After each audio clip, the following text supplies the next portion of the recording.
Hey, it's Ryan Reynolds here from Mint Mobile. Now, I was looking for fun ways to tell you that Mint's offer of unlimited premium wireless for $15 a month is back. So I thought it would be fun if we made $15 bills. But it turns out that's very illegal. So there goes my big idea for the commercial. Give it a try at mintmobile.com/switch. Upfront payment of $45 for 3-month plan, equivalent to $15 per month required. New customer offer for first 3 months only. Speed slow after 35 gigabytes if network's busy. Taxes and fees extra. See mintmobile.com. Does it ever feel like you're a marketing professional just speaking into the void? But with LinkedIn ads, you can know you're reaching the right decision makers, a network of 130 million of them, in fact. You can even target buyers by job title, industry, company, seniority, skills, and did I say job title? See how you can avoid the void and reach the right buyers with LinkedIn ads. Spend $250 on your first campaign and get a free $250 credit for the next one. Get started at linkedin.com/campaign. Terms and conditions apply. Atenção! Este podcast pode conter representações de cenas que algumas pessoas podem achar perturbadoras e alarmantes. Os conteúdos aqui representados são responsabilidade de seus próprios autores. Para uma melhor experiência, os fones de ouvido são aconselháveis.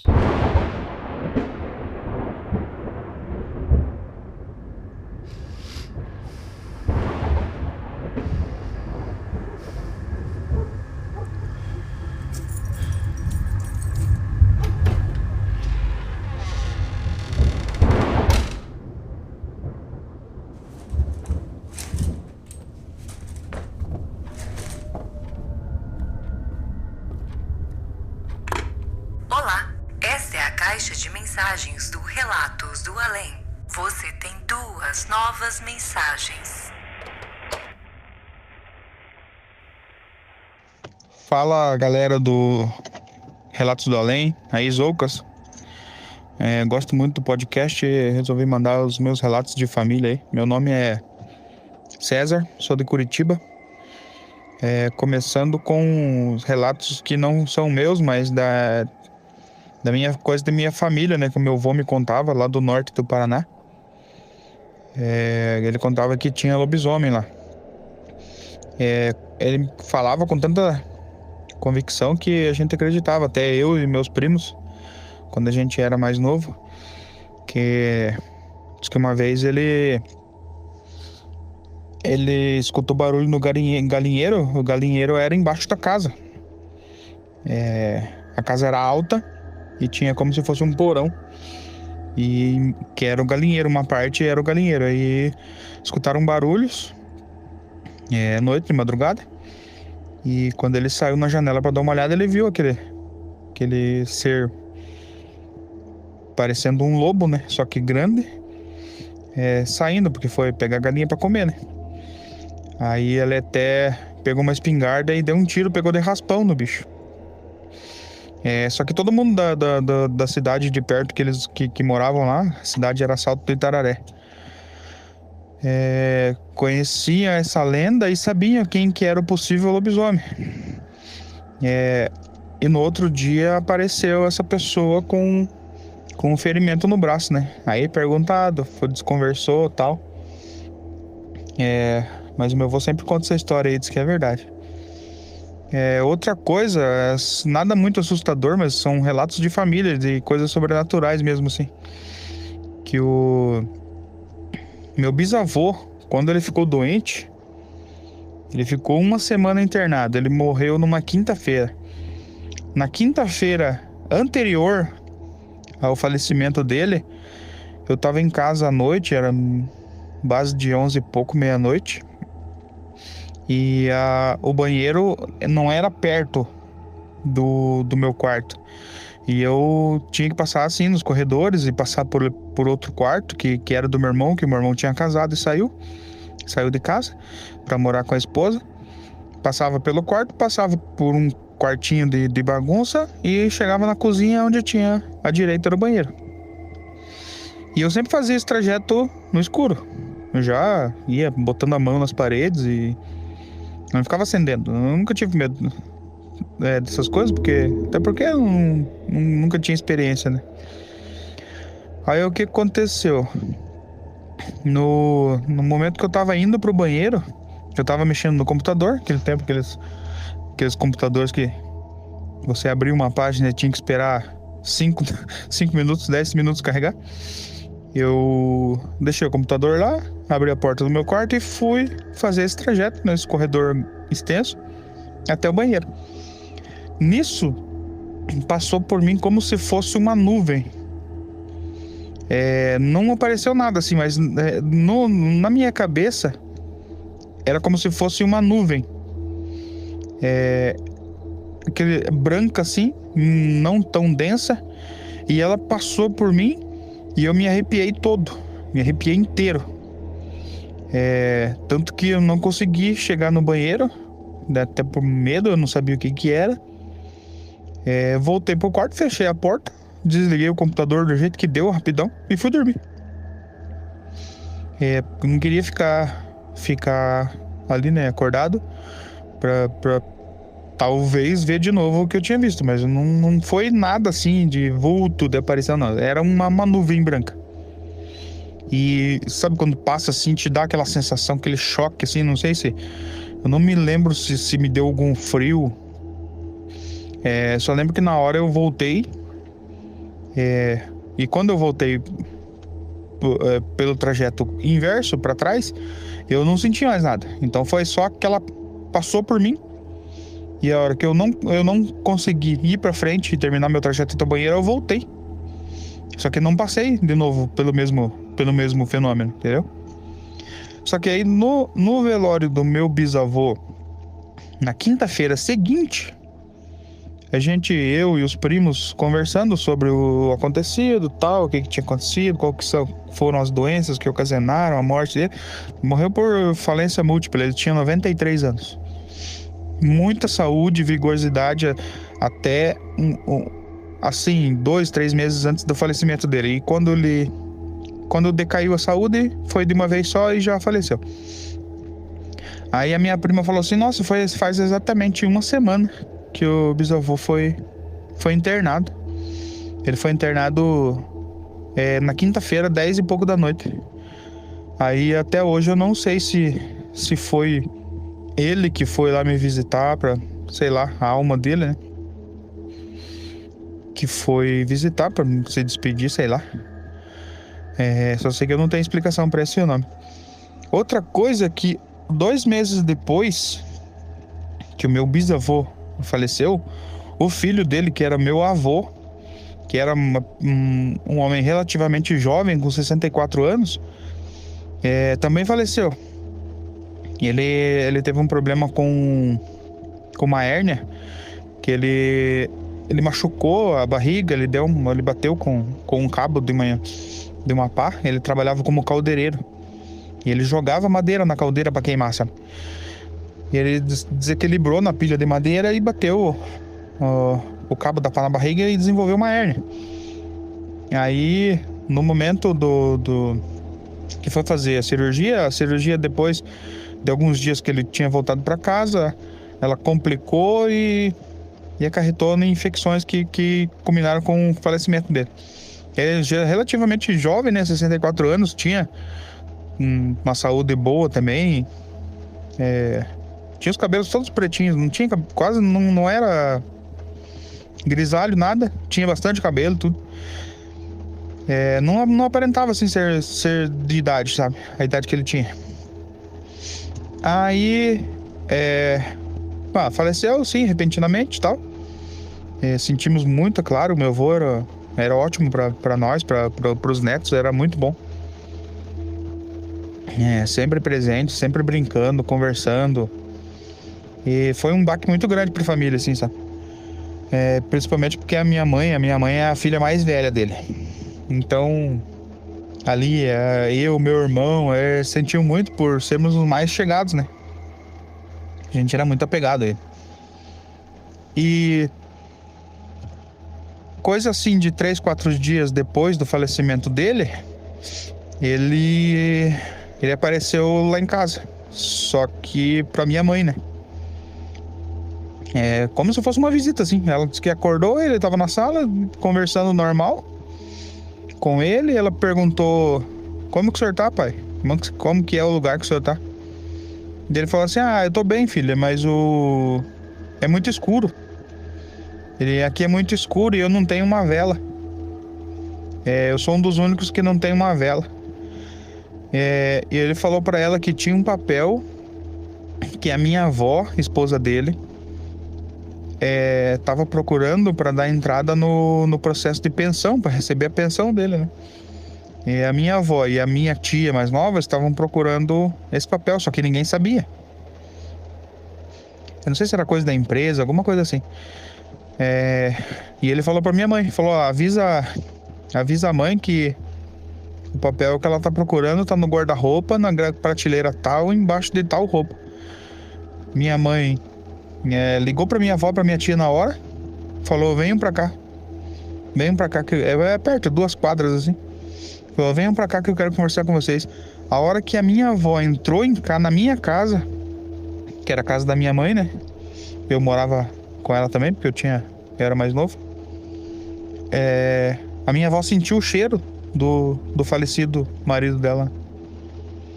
E daí olhou espantada pra minha mãe assim, a minha mãe falou, ela sentiu, né? E ela disse, eu senti, filho. E ele falou que o papel que a senhora tá procurando tá em tal lugar, embaixo de tal roupa, lá no guarda-roupa. E foram lá ver e realmente estava lá. O papel que elas estavam procurando para dar entrada na pensão da minha avó estava lá no lugar que ele falou. E depois desse episódio ele nunca mais apareceu, né? E outro episódio com a minha mãe foi de uma cunhada dela, que ele era esposa de um tio meu por parte de pai. E era muito, muito apegado com a minha mãe também. Já vieram do norte do Paraná, moraram juntos lá e voltaram, vieram pra cá e era, sim, se visitar bastante, tudo. E aí a minha mãe faltou no trabalho pra ir no velório e no sepultamento dessa minha tia. E naquela correria e tal, ela deveria ter pego uma cópia da certidão de óbito da minha tia, né? Pra não perder o dia na empresa, pra empresa não descontar o dia. E ela voltou pra casa e falou, não vou fazer o quê? Eu não vou, é cidade vizinha, né? É até longinha. A gente não tinha carro lá naquela época. Então a minha mãe falou assim, eu vou perder esse dia de trabalho, porque eu não esqueci de pegar a certidão de óbito lá e agora é difícil de voltar, né? Lá pra pegar. Nisso, alguns dias depois, uma pessoa levou essa cópia da certidão de óbito da minha tia na portaria da empresa que a minha mãe trabalhava. Inclusive eu trabalhava lá também. A gente trabalhava junto na mesma empresa com a minha mãe. Aí a minha mãe falou, mas quem que foi? Porque eu não pedi pra ninguém, ela não tinha ligado. Ela não tinha ligado lá pros filhos da minha tia, pros meus primos, pra pedir a certidão, a cópia da certidão de óbito. Aí o porteiro deu a descrição, era uma senhora morena, baixinha. E só deixou aqui, falou que era pra Maria. E virou as costas e foi embora. E era a descrição da minha tia. Agora, nunca mais ninguém falou nada do pessoal lá ligado à minha tia. Ninguém falou que tinha levado. Então, provavelmente é a última coisa que a minha tia fez pela minha mãe, né? Por ela ter se deslocado lá e ido prestar as últimas homenagens pra minha tia. E como a minha tia deve ter visto que ela ia perder o dia de trabalho, deu um jeito de levar. Não sei como os espíritos conseguem se manifestar assim e pegar um documento, mas sei que apareceu lá e ficou, minha mãe não perdeu o dia de trabalho e ficou tudo bem. Bom, é isso que eu tenho aí. Desculpe um pouco extenso, desculpe minha narração também, que aqui tá chovendo aqui, tentei fazer com o menos barulho possível, mas tá chovendo aqui em Curitiba essa hora. Parabéns pelo podcast aí, adoro, gosto muito. Maratonei inteiro, que eu conheci ele esse ano.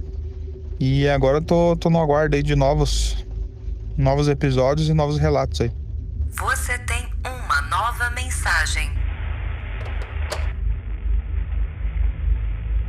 Oi, Zoucas, oi, ouvintes, tudo bem? Aqui quem fala é a Clara, eu tenho 26 anos, Eu sou de São Bernardo do Campo, São Paulo. E o relato que eu vou contar hoje, ele aconteceu lá por volta de 2000, 2001. Devia ter uns 3, 4 anos, era bem pequenininha. E nessa época eu tinha uma mediunidade muito forte. No espiritismo, que é a religião da minha família, né? A gente acredita que toda criança, até os 7 anos, ela tem um certo grau de mediunidade, né? Porque pensa, o espírito ele acabou de reencarnar. Uma criança ali até os 7 anos, ela tá há pouco tempo na Terra. Então, a gente acredita que o espírito ele ainda tem uma ligação muito forte com o plano espiritual. E depois de 7 anos, esse laço ele é meio cortado, assim, né? Porque o espírito ele já tá ali um tempo focado em viver essa encarnação. Então, assim, até os 7 anos a gente acredita que as crianças têm mesmo essa ligação forte com o mundo espiritual. Então, vê coisa, ouve coisa, enfim. E esse era o meu caso. Eu tinha uma clarividência, assim, muito forte. E nessa época, eu tava realmente nesse auge dessa mediunidade. E a família da minha família, por parte de mãe, ela é toda mineira. E todo ano, assim, a gente, nas férias, a gente viajava lá pra Minas pra visitar a família da minha mãe, enfim. E esse ano a gente foi pra Serra do Cipó, que fica no sul de Minas.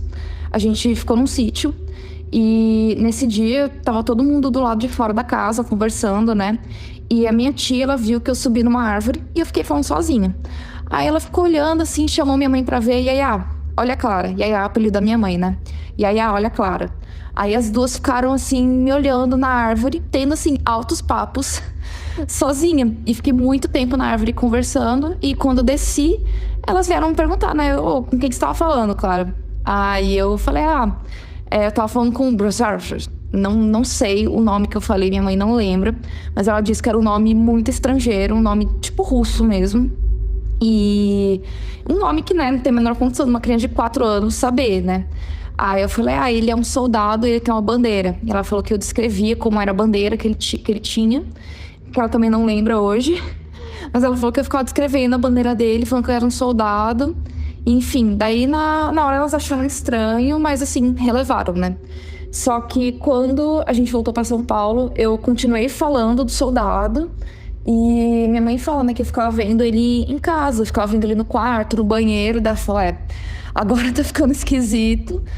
Então, ela me levou pro centro espírita, né, que a gente frequentava. E daí, depois, uma amiga da minha mãe que trabalhava lá no centro falou... Então, tinha realmente um espírito de um soldado com vocês, né? Ele chegou junto de vocês aqui no centro, só que a espiritualidade que trabalha aqui já encaminhou ele pro plano espiritual. E hoje a minha mãe conta que realmente naquela região da Serra do Cipó rolou uma guerra civil. Foi a Batalha de Santa Luzia. E Santa Luzia é uma cidade bem próxima ali da Serra do Cipó. E muita gente morreu nessa guerra. Ela rolou, eu pesquisei, né? Ela rolou em 1842. Então, assim, no espiritismo a gente acredita que quando um espírito desencarna ele é muito apegado às coisas terrenas, ou ele tem um desencarne meio traumático, né? Que é bem o caso de uma guerra, né? Ele ou não tem uma questão bem resolvida aqui, ele acaba ficando, ele não vai direto pro plano espiritual quando ele desencarna. Ele vai ficando na Terra e ele pode ficar assim, sei lá, de pouco tempo a muito tempo, né? Depende muito. E no caso desse cara, realmente, assim, de 1842 para 2001, nossa, ele ficou assim muito tempo ali naquela região vagando, né? E a gente acredita que foi isso que aconteceu. É muito doido, né? E então só em 2001 esse cara, ele deve ter visto ali o meu canal aberto de mediunidade e tentou o contato e, enfim, conseguiu ser encaminhado, né? E eu me arrepio quando eu ouço essa história, quando eu lembro dessa história toda vez, né? E é engraçado que hoje eu não lembro de ter uma pessoa comigo na hora que eu tava conversando, assim. Tipo, eu lembro de estar na árvore e estar falando sozinho, como se eu tivesse falando ali com algum amigo imaginário, sabe? Eu lembro de estar conversando sozinho com um amigo imaginário que era um soldado, mas eu não lembro de ver nada, né? E no centro espírita, depois de alguns outros casos que eu tive, assim, de mediunidade muito forte, eles dizem que a minha mediunidade ela precisou ser esse laço que que a criança tem com a mediunidade, ele foi cortado mais cedo do que o normal, porque estava muito forte. Mas aí eles avisaram, né, que mais pra frente, quando começasse a crescer, ele voltaria. E de fato voltou. Eu senti ele voltando, a minha mediunidade, assim, minha clarividência voltando na adolescência, né, me assustava muito. E depois que eu entrei pra Umbanda, já faz uns 3 anos, voltou bastante, assim, sabe? Então, eu tô vendo com mais frequência, assim, tipo, espíritos, enfim, eu vejo muito à noite no meu quarto. E é engraçado, né, que é uma coisa que tava ali presente comigo desde que eu era pequenininha e agora que tá voltando, né? Mas, enfim, esse é o meu relato. Eu espero que vocês tenham gostado. Muito obrigada, Zoucas, pela oportunidade de contar ele aqui. Eu amo teu podcast, amo Relatos do Além. Eu adoro qualquer assunto aí que fale do sobrenatural. Então, parabéns pelo trabalho. Um beijo. Tchau, tchau.